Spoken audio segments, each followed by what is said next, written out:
Hi everybody, welcome to my channel. My name is Angie and today we're going to do a job that we should do more often but probably just don't even think about until you take a close look at it and then you're kind of grossed out by it. But we're going to clean the Keurig machine. And the steps I'm going to show you are, the process is going to be the same for any kind of coffee maker that you have, whether it's a Keurig or a traditional coffee maker. But we're going to use apple cider vinegar and soap and water, and we're going to get this thing cleaned and disinfected. So stay tuned, I'll show you exactly how I do it.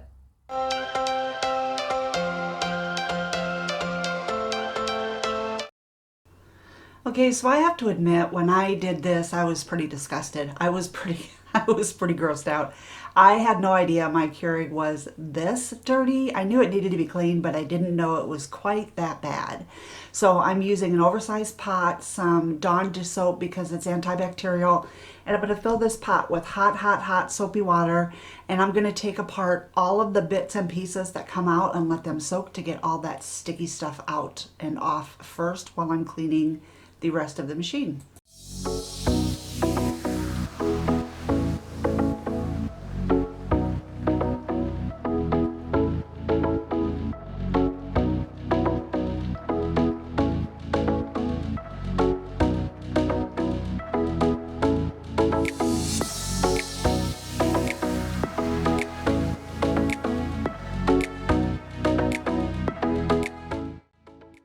While those are soaking, I'm starting to clean the machine itself with a sponge that has a scrub side to it, a scratchy scrubber side on one side. And I'm doing that because it gets off all the dried, gunked up stuff, but it also provides protection against the needles that puncture the coffee pods on the inside. So if you have a Keurig or a Keurig type machine that takes those pods, make sure that you're aware of where that sharp pointy needle is and that you're taking precautions.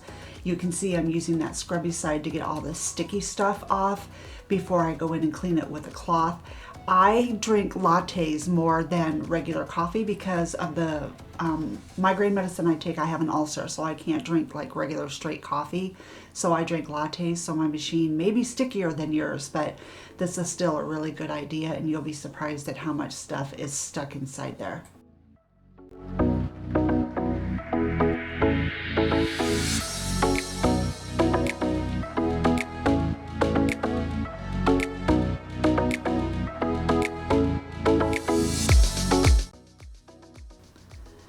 So I scrubbed that pretty well, right? Now I'm going to go in with a clean white cloth and I'm going to put that in my hot soapy water. And this lets me get into all the nooks and crannies in there where the sponges might not reach as well. And it allows me to get into the little crevices and stuff. And you guys, even with how far I scrubbed before, look at how much more stuff is still in there. It's just gross. Like, I didn't want to show you this. I almost didn't post this video because it's like, that's just gross. But you know what? I'm not the only person who forgets to clean the Keurig occasionally. So it's a good practice for all of us and a good reminder that it probably needs to be done a little bit more often.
I'm adding some apple cider vinegar to the water dispenser in the Keurig. I did not put very much in because it was a chilly day and I did not have doors and windows open, and strong smells give me migraines. If it had been a day where I could have opened the doors and windows, I would have used probably about half water, half apple cider vinegar. But I'm just gonna run that through, and I ran this through to make sure that all the scaly deposits, everything on the inside of the machine, the mechanisms of the machine itself that heat up and dispense the water are also cleaned, as well as the outside. I'm not sure what happened to the footage right here, but I lost the audio. So what I'm telling you here is I'm going to fill up this reservoir with straight water, and I'm going to run 2 gallons of water, just clean fresh water, through the Keurig to make sure that all of the apple cider vinegar and anything that has come loose because of the apple cider vinegar is washed through and removed and doesn't end up in my coffee, and it doesn't make the coffee smell funny or taste funny. And then I'm going to take a gallon and just run through that open spot where you put the pot itself to wash everything through there as well. So just to freshen and clean and make sure that everything is completely removed and the Keurig is clean inside and out.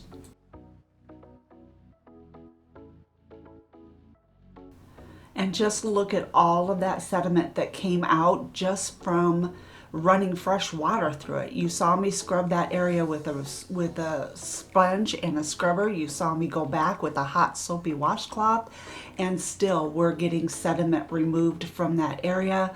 So that's why it's important to do this and to continue doing it until you're getting nothing but clean water, or clear, totally clear water.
And just like that, the Keurig is clean. Now you did see we ran about 2 gallons of water through the top part because there was quite a bit of stuff gunked up on the inside that did not come out even when I soaked it in water. So Phil took Q-tips to it and got it nice and clean. So we did run more water through that just to make sure that it's fully clean. But now everything is set up and ready to go for a fresh cup of coffee. I hope you guys enjoyed this video. Hit that subscribe button, give me the thumbs up, leave me some comments, and we'll talk soon.